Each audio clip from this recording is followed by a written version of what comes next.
కూర్చోవడం కన్వీనియంట్ ఉందా, నిలబడ్డం? కూర్చో.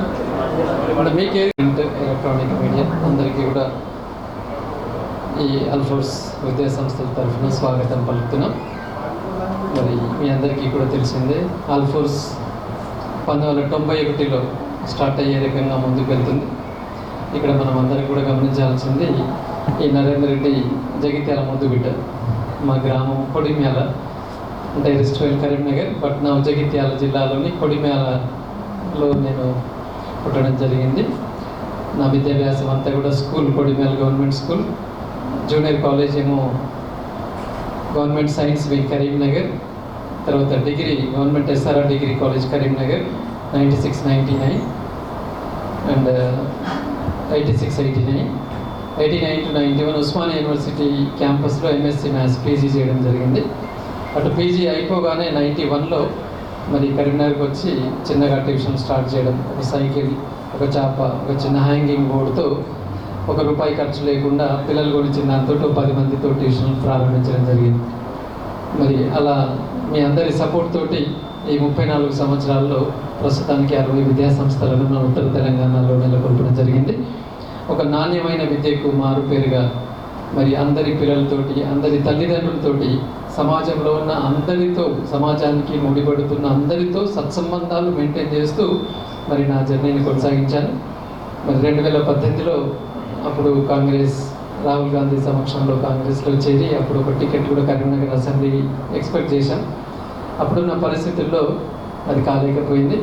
తర్వాత నేను మళ్ళీ నా పనిలో నేను పూర్తిగా రాజకీయాలకు అతీతంగా అన్ని పార్టీలతో మంచిగా ఉంటూ పూర్తిగా ఇన్స్టిట్యూట్స్ పైన ఫోకస్ చేస్తూ ఆ 2018 నుంచి ఇప్పటి వరకు సుమారుగా మళ్ళీ ఒక 20 వ్యవస్థలను ఏర్పాటు చేయడం జరిగింది. కంప్లీట్గా ప్రొఫెషనల్గా ఓన్లీ వ్యవస్థలని మనం కాన్సన్ట్రేట్ చేస్తూ ఐఐటి కోచింగ్ కానీ, నీట్ కోచింగ్ కానీ, స్కూల్స్లో మంచి ఫౌండేషన్ విద్యను అందిస్తూ చాలా చక్కగా మన ఉత్తర తెలంగాణకి గర్వకారణంగా అల్ఫోర్స్ విద్యా సంస్థలు ముందుకు తీసుకెళ్తున్నాం. మరి స్కూల్స్ పట్ల, జూనియర్ కాలేజెస్, మాకు ఉమెన్స్ డిగ్రీ కాలేజ్ ఉంది కరీంనగర్లో, అట్లాగే పీజీ కాలేజ్ కూడా ఉన్నాయి, ఎంఎస్సీ మ్యాథ్స్ అండ్ కెమిస్ట్రీ. మొట్టమొదట నేను స్టార్ట్ చేసింది పీజీ కాలేజ్ 1992లో స్టార్ట్ చేశాను, ఎంఎస్సీ మ్యాథ్స్. అంటే నాది మ్యాథ్స్ సబ్జెక్ట్ కాబట్టి నేను ఒక్కనే చెప్పుకోవచ్చు 4 సబ్జెక్టులు లెక్చర్ లేకుండా అని ఒక కాలేజ్ స్టార్ట్ చేశాను.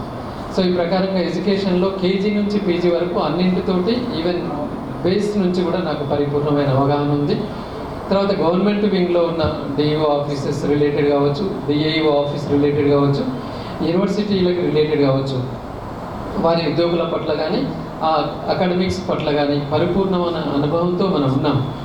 సో ఎందుకు మరి మనం ఈ పట్టభద్రుల ఎమ్మెల్సీలో వెళ్ళకూడదు? శాసన మండలిలో ఒక చదువుకున్న వాళ్ళు మనలాంటి వాళ్ళు ఉంటే ఈ తెలంగాణ విద్యారంగాన్ని ఇంకా మనం దేశంలోనే అగ్రగామిగా చేసే దిశగా ప్రభుత్వంతో మనం ఎందుకు ముందుకు వెళ్ళకూడదు అని చెప్పేసి ఒక ఆలోచనతో మా పూర్వ విద్యార్థులు, తల్లిదండ్రులు, శ్రేయోభిలాషుల సలహాల మేరకు మరి రాబోయే పట్టభద్రుల ఎమ్మెల్సీలో పోటీ చేయాలని నిర్ణయం తీసుకున్నాను. దానికి ముందుగా జీవన్ రెడ్డి గారి సలహాలు కూడా తీసుకున్నాము. ఎందుకంటే మరి వారు మళ్ళీ లైన్లో ఉంటారు, ఎందుకంటే గురువు లాంటి వాళ్ళు, పెద్దవాళ్ళు, మాకు మంచి సంబంధాలు ఉన్నవాళ్ళు. సో తమ్మి నేనైతే లైన్లో ఉండను, ఆల్ ద బెస్ట్ అని చెప్పి ఉన్నారు. సో దాన్ని ఆసరిగా తీసుకొని మరి ముందుకు వెళ్ళడం జరిగింది. తప్పకుండా మరి అవకాశం ఇస్తే నిరుద్యోగుల పట్ల, ఉద్యోగుల పట్ల, తర్వాత విద్యారంగం ప్రైవేటు గవర్నమెంట్ అన్న తేడా లేకుండా ఇంకా ఏ రకంగా ముందుకు తీసుకెళ్ళాలి అని తప్పకుండా దాని పట్ల మరి శాసన మండలిలో మనం నా వాయిస్ను వినిపిస్తూ మరి ఎంతో అనుభవం 30 సంవత్సరాల నుంచి ఉన్నదాన్ని ఉపయోగించి తప్పకుండా మరి దీంట్లో ఈ రంగంలో నేను న్యాయం చేయగలను అనే నమ్మకంతో మరి మీ అందరి ఆశీస్సుల కొరకు ఈరోజు ఇక్కడ రావడం జరిగింది. ప్రస్తుతానికైతే ఏ పార్టీకి సంబంధం లేకుండా ఎన్రోల్మెంట్ చాలా విగరస్గా స్టార్ట్ చేశాం.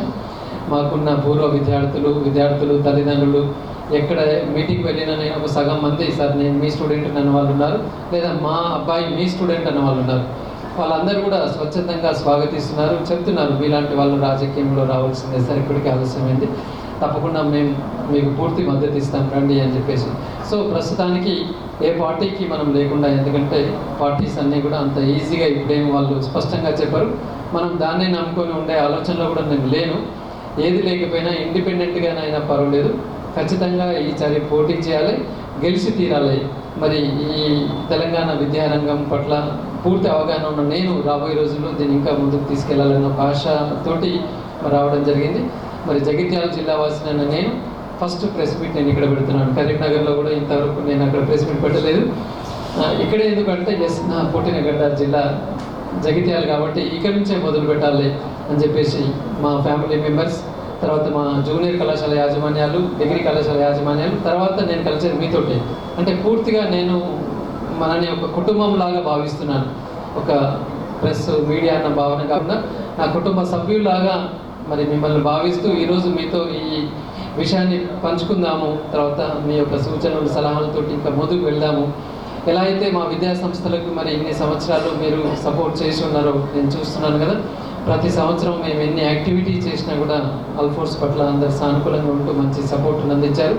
మరి నేను రాజకీయ రంగంలో అడుగు పెడుతున్నాను. నాకు మీ యొక్క విషెస్ కూడా ఉండాలని కోరుకుంటూ, మీ యొక్క సంపూర్ణ సహకారం ఇదే విధంగా ఉండాలని కోరుకుంటూ, మరి తప్పకుండా ఇక్కడి నుంచి మరొక విద్యా కుసుమం రాజకీయ రంగంలో తప్పకుండా ఒక ఫ్యూచర్ జనరేషన్కి ఉపయోగపడే విధంగా, ఓకే మనం ఒక అవుట్డేటెడ్ వల్ల కాకుండా, నాకున్న సంబంధాలు ఎలాంటిదంటే నేను ఒక కేజీ పిల్లవాడిని, నర్సరీ పిల్లవాడు కూడా స్కూల్కి వెళ్తే నా దగ్గరికి సార్ హవాది ఉంటాడు.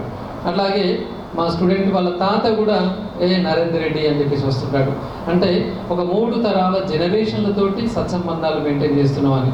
నన్ను ఎవరు కూడా సీనియర్ అని చెప్పరు, జూనియర్ అని చెప్పరు, అర్థం కాదు. నేను సార్ వయసు ఏంది తెలియకుండా నేను మెయింటైన్ చేస్తున్నాను కాబట్టి ఒక 3 తరాల వారికి కూడా ఎస్ మా సార్ అన్న విధంగా నేను మెయింటైన్ చేస్తున్నాను.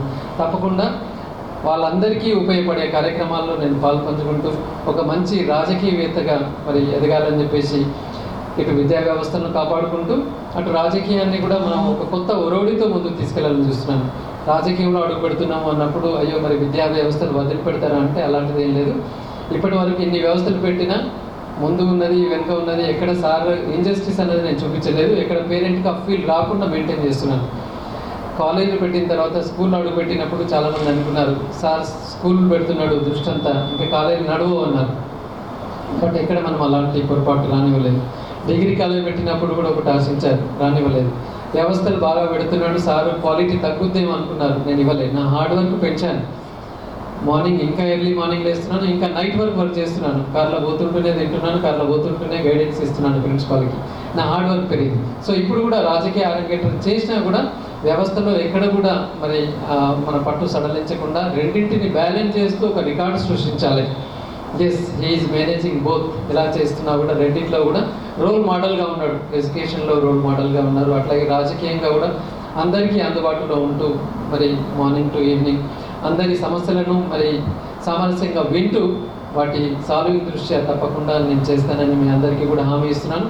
మరి జగిత్యాల ముద్దు బిడ్డగా మీరందరూ కూడా పాఠశాలలు విద్యా ఏ విధమైనటువంటి యాక్షన్ ప్లాన్ ఒకటైతే నాకు నమ్మకం ఉంది. ఎందుకంటే గతంలో కూడా నేను మా రాష్ట్ర ప్రైవేట్ జూనియర్ కళాశాల సంఘం రాష్ట్ర సెక్రటరీగా 2 సంవత్సరాలు, రాష్ట్ర అధ్యక్షుడిగా 4 సంవత్సరాలు చేశాను. ఇప్పుడు చాలా కాంపిటీషన్లో నల్గొండ డామినేషన్ ఉన్న రోజుల్లో ఎందుకు ఊరికి నేను నల్గొండ వాళ్ళు ప్రెసిడెంట్ కావాలి, మా కరీంనగర్ లేరు అసలు చేతనైన వాళ్ళు అని కొట్లాడి తెచ్చుకొని అక్కడ ఇంటర్మీడియట్ బోర్డులో గెలిచిన తర్వాత 4 సంవత్సరాలు మన సత్తా ఏంటి చూపించాను. ఇంటర్లో చాలా పరివర్తనలు నేను తీసుకొచ్చాను. అంటే అప్పుడు మా యాజమాన్యాలకి ఫైర్ ఎన్ఓసి ప్రాబ్లం ఉన్నప్పుడు దాన్ని కొట్లాడి 15 మీటర్స్ బిలో బిల్డింగ్స్కి ఫైర్ ఎన్ఓసి అవసరం లేదు. ఇప్పుడు మా జూనియర్ కాలేజ్ అందరూ G+3 బిల్డింగ్ వరకు ఫైర్ ఎన్ఓసి లేకుండా ఉంది. అట్లాగే మా అఫిలియేషన్లో కూడా చాలా మార్పులు తేవడానికి అప్పుడు మనం సహకరించే బోర్డ్ ఆఫ్ యూనివర్సిటీ సెక్రటరీకి అంత ఆన్లైన్ సిస్టమ్ ఆ ఇంటర్మీడియట్ అఫిలియేషన్ 2 రోజుల్లో అఫిలియేషన్ వస్తుంది. ఎక్కడ ఒక హార్డ్ కాపీ లేకుండా.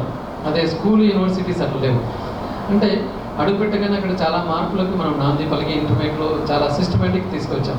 సో అట్లాగే తప్పకుండా మరి స్కూల్స్ కావచ్చు, యూనివర్సిటీస్ కావచ్చు, అట్లాగే గవర్నమెంట్ వాళ్ళతో కూడా నేను సత్సంబంధాలు మెయింటైన్ చేస్తున్నాను. కాబట్టి మరి ముఖ్యంగా ఉద్యోగుల డిఎల్ కావచ్చు పెండింగ్ ఉన్న వాటికి, అట్లాగే గవర్నమెంట్ స్కూల్స్ అండ్ కాలేజెస్లో ఫెసిలిటీస్.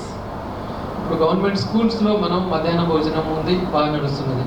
గవర్నమెంట్ కాలేజెస్లో కూడా మనం ఎందుకు చేయకూడదు? దాంతో మనం గవర్నమెంట్ జూనియర్ కాలేజ్ స్ట్రెంత్ని ఇంప్రూవ్ చేసుకోవచ్చు. అట్లాగే ఇంకా కొంచెం అక్కడ నిధులు పెంచే విషయంలో కూడా గవర్నమెంట్ కాలేజెస్ వాళ్ళతో మాట్లాడుతున్నప్పుడు ఇంకా నిధులు పెరగాల్సిన అవసరం ఉంది అని కూడా చెప్తున్నారు. ముఖ్యంగా ఇన్ఫ్రాస్ట్రక్చర్ పెరగాల్సిన అవసరం. స్కూల్స్లో ఇన్ఫ్రాస్ట్రక్చర్ పెంచారు, స్మార్ట్ క్లాసెస్ విషయంలో కానీ మంచి ఫర్నిచర్ ఇవ్వడంలో కానీ అది బేసిక్గా జరిగింది. But junior colleges, degree college విషయంలో ఇంకా ఇన్ఫ్రాస్ట్రక్చర్లో కూడా మనం చాలా వెనుకబడి ఉన్నాం. ఈవెన్ స్టాఫ్ పట్ల కూడా ఇంకా చాలా ల్యాక్సెస్ అక్కడ ఉన్నాయి. తప్పకుండా వాటి పట్ల మరి చేస్తాను. అట్లాగే మరి ఉద్యోగాలు కల్పించిన విషయంలో కూడా మనం చూస్తూనే ఉన్నాం, చాలా రిటైర్మెంట్ జరుగుతున్నాయి, చాలా ఖాళీలు కూడా ఉన్నాయి. మరి నోటిఫికేషన్లు తీసుకొని రప్పించే విధంగా ప్రభుత్వానికి మనం ఒత్తిడి తీసుకురావడం, తప్పకుండా మోర్ ఎంప్లాయ్మెంట్ని క్రియేట్ చేయడం. వాస్తవానికి నేను రాజకీయంలో లేకపోయినా కూడా మనం వ్యవస్థలు ఇన్ని చేస్తూ ఇవాళ నేను 4,000 మంది టీచింగ్, ఒక 2,000 మంది నాన్ టీచింగ్, ఒక 6,000 మంది, ఇంకా ఇండైరెక్ట్గా ఒక 10,000 మంది, అంటే సుమారుగా ఒక 15,000 మందికి ఒక ఉపాధిని కల్పిస్తుంది ఇవాళ ఆల్ఫోర్స్. 15,000 మెంబర్స్కి ఉపాధి అనేది అంత చిన్న విషయం కాదు. కాబట్టి తప్పకుండా నాకు నమ్మకం ఉంది. మరి ఉపాధి అవకాశాలు కూడా మెరుగుపరచడంలో నాకంటూ ప్లానింగ్ డెఫినెట్లీ అవుతుంది. ప్రస్తుతానికి పార్టీల అవకాశాలు ఇస్తాయని ప్రస్తుతానికి నేను అట్లా ఏమీ అనుకోవట్లేదు. అయితే ఆల్మోస్ట్ ఆల్ మనం క్యాంపెయినింగ్ సీరియస్గా నేను స్టార్ట్ చేస్తున్నాను. I'm taking inputs. వాళ్ళతో మాట్లాడుతూ కూడా నరేందర్ రెడ్డి ఇండివిజువల్గా ఉంటే ఎలా ఉంటుంది, నరేందర్ రెడ్డి ఒక పార్టీగా ఉంటే ఎలా ఉంటుంది అనే ఇన్పుట్స్ కూడా నేను ఎక్కడ వెళ్తే అక్కడ తీసుకోవడం జరుగుతుంది. దాన్ని బట్టి మనం ఒక నిర్ణయం, ఎందుకంటే మార్చి 31 వరకు మనకు జీవన్ రెడ్డి గారు ఇంకా ఉన్నారు, 6 నెలలు సమయం ఉంది. నోటిఫికేషన్ రావడానికి కూడా ఇంకా చాలా సమయం ఉంది. కాబట్టి ఇంకో 2 నెలల తర్వాత మనం తప్పకుండా ఒక కంక్లూజన్, ఇప్పుడు ప్రస్తుతానికి నేను ఎలాంటి కంక్లూజన్ లేకుండా బ్యాలెన్స్డ్గా వెళ్ళాలనే ఒక నిర్ణయంలో నేను ఉన్నాను. చూద్దాం రాబోయే. అందరికీ పేరు పేరున ధన్యవాదాలు. ఒక జగిత్యాల బిడ్డగా మీరందరూ ఆదరించాలి. మీరు జగిత్యాలలో ఎల్రమణ గారికి, జీవన్ రెడ్డి గారికి కురువృద్ధులైన రాజకీయ పండితులను చాలా అద్భుతంగా మీరు సహకరించారు. ఇంకా ఆల్మోస్ట్ వాళ్ళు ఇద్దరు రిటైర్మెంట్ దశలో ఉన్నారు. మీరు ఒక కొత్త నాయకుడిని ఈ జగిత్యాలలో ఇంట్రడ్యూస్ చేసిందని నేను భావిస్తాను. ఒక తరం అయిపోయింది, ఇంకొక తరానికి నాలాంటి వారికి మీరు నాంది పలుకుతున్నారని చెప్పేసి నేను తప్పకుండా భావిస్తాను. కాబట్టి మీ యొక్క ఆశీస్సులతో నేను ముందుకు వెళ్తున్నాను. అందుకే ఫస్ట్ ప్రెస్ మీట్ జగిత్యాలను నేను ఎంచుకోవడానికి కారణం అదే. కాబట్టి మీ యొక్క ఆశీస్సులు ఎల్లవేళలో ఉండాలని పేరు పేరున కోరుకుంటున్నాను. మేము పిలవగానే వచ్చిన మీ అందరికీ ధన్యవాదాలు తెలియజేస్తున్నాను.